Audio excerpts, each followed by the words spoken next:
What up, gamers? I'm Jason. I'm Julie. And today on Dice & Dragons, we are going to be reviewing Viticulture Essential Edition, published by Stonemaier Games, designed by Jamey Stegmaier, Alan Stone, and Morten Monrad Pederson. Got it out on this take. Woohoo! Happy dance, happy dance. Now, we've been eagerly awaiting this game for a while. We've heard a lot of great things about it, and we finally got a chance to get it to the table. But before I tell you what you will be doing in this game, I'm going to let Julie tell you more about the game itself. First, as Jason often says, public service announcement to say this is a review copy, so we'd like to thank Stonemaier Games for thinking of us and sending it our way. As Jason said, we were eagerly awaiting it. She likes her wine. She likes her worker placement. So thank you, but we'd like to remind our viewers that our opinion will remain our own, like it always is. So that being said, this is a competitive wine placement, yes. Worker placement, winemaking game. Exactly. 2 W's that, at least, judging from the packaging, go fairly well together. It is for 1 to 5 players for ages 14 and above and plays in about 45 to 90 minutes. So what will you be doing in the Viticulture Essential Edition? Now, this is going to be a detailed rundown as this game is older since it was the original edition, the Essential Edition. We're not going to be taking a look at the components. We're not going to have a gameplay overview. I'm going to describe everything right now, and then we're going to be back with the review as quickly as we can get back to you. So that's just the transition. But you don't care about that. That's behind the scenes stuff. So, Viticulture Essential Edition. In this worker placement game, you will be taking your different workers and placing them on different actions in different seasons. You also have the wake up track here, which is when you're going to decide that your workers will be getting up to do their work, and you will gain different bonuses depending on how late your workers wake up during the day, going all the way down to the last spot where you can even gain an extra worker. So during the summer seasons, you can draw new vines, plant new vines, build structures, and also play any of the summer visitor cards, which are very powerful cards that can shift the game in your favor, potentially giving you more lira, letting you do 2 actions instead of 1, or even taking an action from a previous season. There are also some ways to gain victory points. Now, by building up different structures in your vineyard, you're going to be able to get some structures that will give you victory points for taking certain actions. You'll gain the ability to harvest your fields directly on the vineyard itself. And then you can also have a nice cottage so that summer and winter visitors want to stop by your vineyard, and you'll be able to get some more cards. Now, that is important because when you take a look at the strat here, this is the only place you can draw summer and winter visitors. It's also one of the few places you can draw wine orders. So getting a cottage and getting your vineyard working is really going to be important to your game in the long run.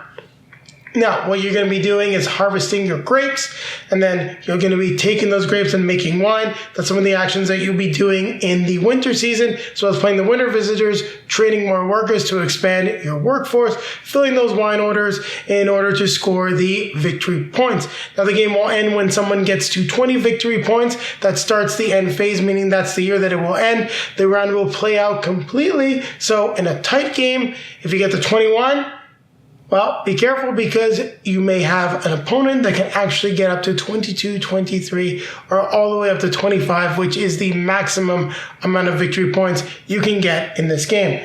Now, you can also sell your grapes and sell your fields during the summer. That's a way to get some lira to actually build up those structures. And different strategies will work in different years. Sometimes you may want to have lots of fields, and you're going to want to be planting and pulling out a lot of grapes to make lots of wine, and player count is going to affect the game drastically because there are some bonus squares which will let you potentially play 2 winter visitors, harvest multiple fields, but at the 2-player count, those squares are not available. So keep that in mind in terms of strategy. It's going to vary very, very much depending on how many people are sitting at the table with you. Did I miss anything at all, Julie?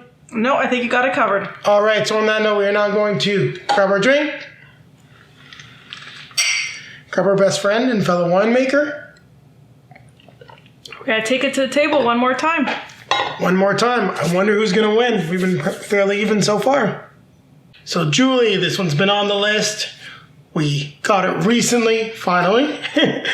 This is Viticulture by Stonemaier Games. She loves her wine. She loves her worker placement games. What did you think of this game? Well, like, first of all, I like the theme. I think it's interesting that, it works by season and by amount of workers that you have. And, you have to, different steps to making the wine. And you have to make hard choices about where your workers go. Like, I would say, like a lot of worker placements, it takes a while to get the engine going. And you have to make some hard choices. And I found it particularly true in this case. By the time you get your engine going, you're running out of runway to make your decisions and to be able to win the game. And I found that particularly true in this game. I felt that by the time the engine's going, the game is pretty much decided or almost over. I think that's something that happens more with two-player games, because if one player just gets a better opportunity or gets some of the stronger cards, this game is very card dependent, I would say, with regards to the wine, the visitors, the wine orders.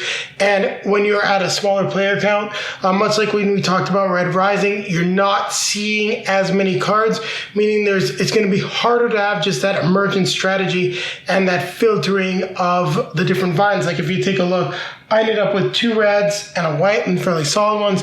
Julie ended up with 4 whites and a red.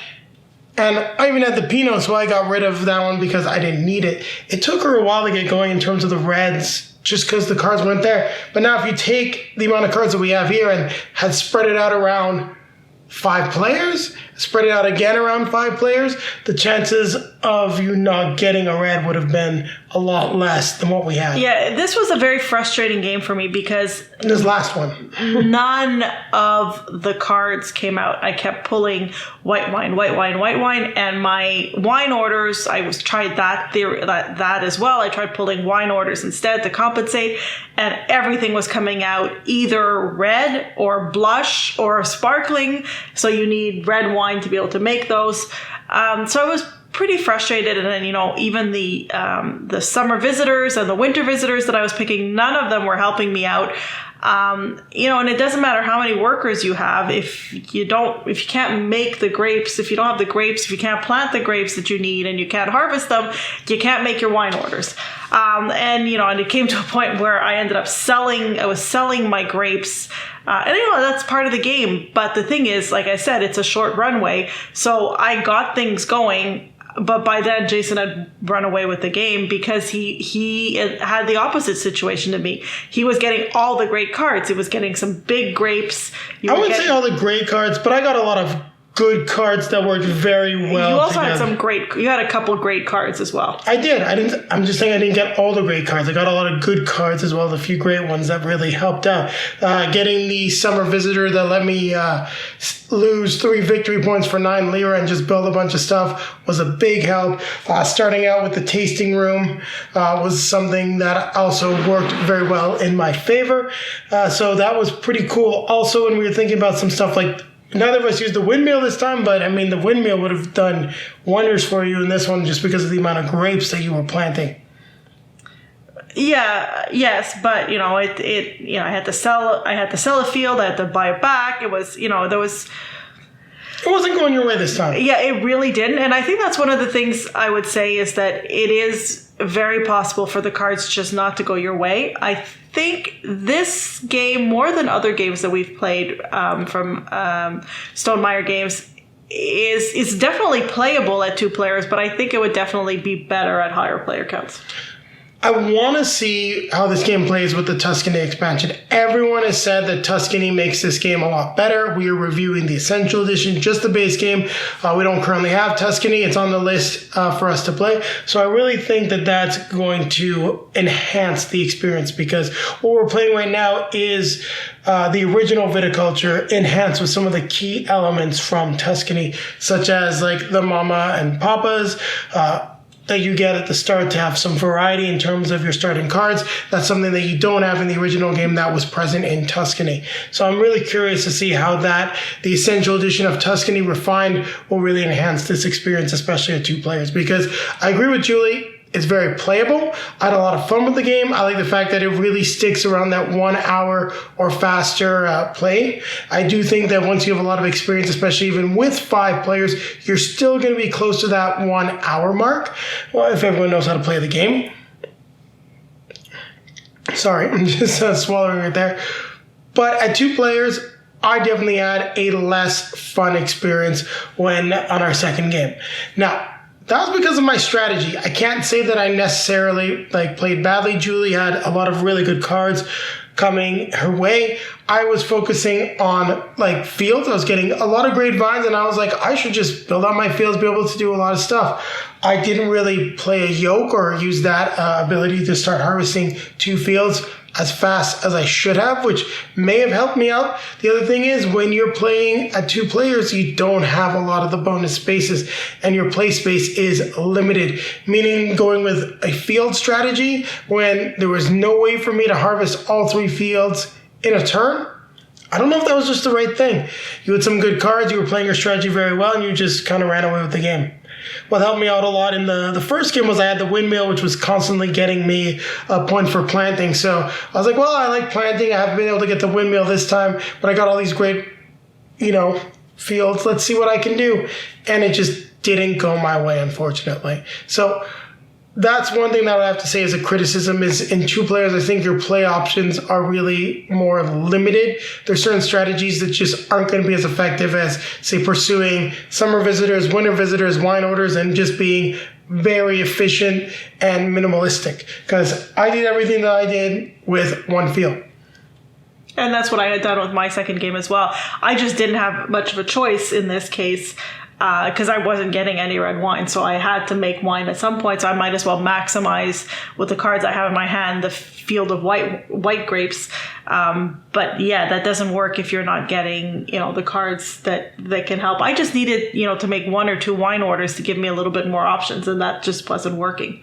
No. So that's some of the flaws that we saw in the game. That's just the overall game experience. And I think we covered a lot of the negatives. We just like to have a natural flow of conversation. But let's talk about what we really liked about the game. I actually really liked the board and the art. I wasn't sure about it. I mean, people have talked a lot about viticulture. When I saw it, it never quite drew me in. Playing it, the art works well with the theme. I really enjoy it. The components are very high quality.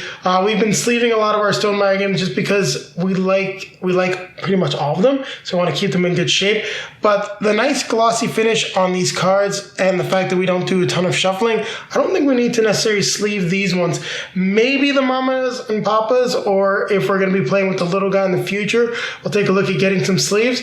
But everything about the game and the quality components is something that I quite enjoy, and I have no criticisms in that regard. Yeah, the meeples are nice. I enjoyed them, and it's everything's nicely color coordinated, very wine themed. So that's appropriate. I like the little glass beads that represent the grapes. Yeah, the fact that you can see through them, and I have only one left here for the wine. The way they move, everything I think was really well done. I also like the fact that the actions are very straightforward. The challenge is putting it all together to be efficient, to produce wine and get those victory points in terms of, get to that end goal before anyone else. So I do like the fact that I feel like we could teach this to anybody. Thinking about playing this type of game with your parents, because Julie's mom likes to play worker placement games. Let me finish. I was going to say, I don't know that I was going to disagree with you before you go too far. I don't think you can teach it to just anybody, because there's a lot of moving. Let me finish what I was going about to say. Thinking of your parents, I think that your mom would be good at grasping the game. I think your dad might get a little bit more frustrated with it. He plays for his wife. He's awesome. We love him to death. I think that mastering the strategy and putting it all together is where it gets complicated. Teaching the basics of how to play is something that'll work very well for any gamer. Putting it all together is definitely a lot trickier. And that's really where the game shines. Because if you don't put it together properly, you're not going to score the right amount of points in order to win the game.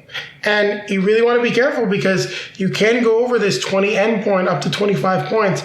So in our first game, I was concerned that Julie was actually going to be able to catch up with me because I made a mistake. So you really want to try to be as efficient as possible, and sometimes getting to that 20 before anyone else can really do anything is a pretty good way to end the game. Other times you're going to want to go over it as much as you can based on how the game is ending. And that could be a way that you snatch victory from the jaws of defeat.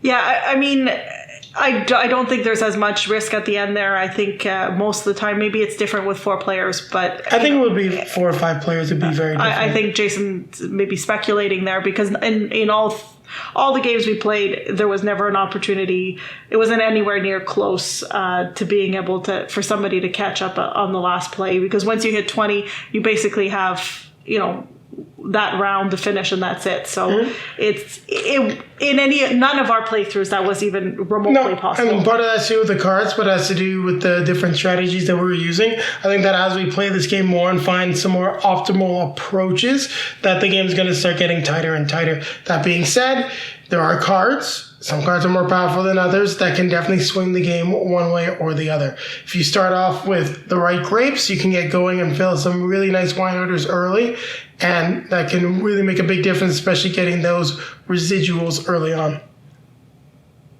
I mean, I don't have anything else to add. Like I said, I like the components. I like the idea. I wish it wasn't liras. I wish we were talking euros because I kept saying euros, but there definitely are liras. I can see the old world charm. Exactly. So, on that note, Julie. It's time to remind everybody, or we have to give a rating. Yes, where are you going? I think it's been a long day, and we've been making a lot of wine. You've been drinking your wine. I think that's why you jumped to the end there. Yeah, no, she's got beer in front of her right now. No. So, on that note, Julie, what did you think of Viticulture, the Essential Edition by Stonemaier Games? I would say I can only rate it at the 2-player game. That's all I played. I think this is, like a lot of Stonemaier games I feel we've said during the pandemic, it'll be nice to revisit it with a higher player count.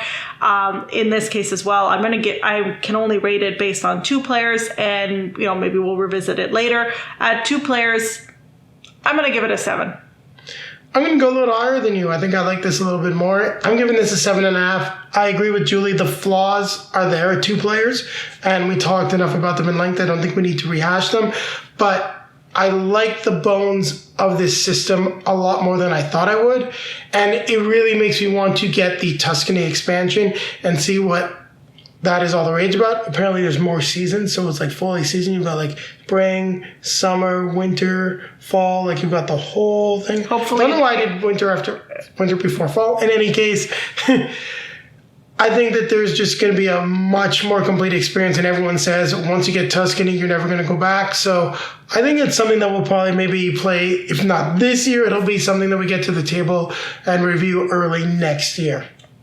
On that note, now it's time to remind everybody to like, comment, subscribe, and hit the bell to be notified when we have some new content for you. And take a look down below in the video description. You'll find links to all of our social media feeds, Facebook, Twitter, Instagram. If you'd like to see pictures of Julie and I playing the Viticulture Essential Edition, there are plenty on those feeds. Also down there, if you're looking for a copy of this game, there's a link to multizone.ca, a great Canadian game store. Click that link, you'll get 10% off your next purchase, and it's a great way to support the channels. A portion of that purchase is returned to us. And then popping up in front of us are going to be links to some of our previously released videos. In front of me will be our most recent release. In front of Julie will be another Stonemaier game. And which one would you like it to go to? You said Red Rising, so I guess that's where we're going. I was almost thinking Pendulum because that's more of a worker placement game. Your call. All right, so it'll be Red Rising or Pendulum. You will be surprised when it gets there. And now we need to grab our drink, grab our best friend.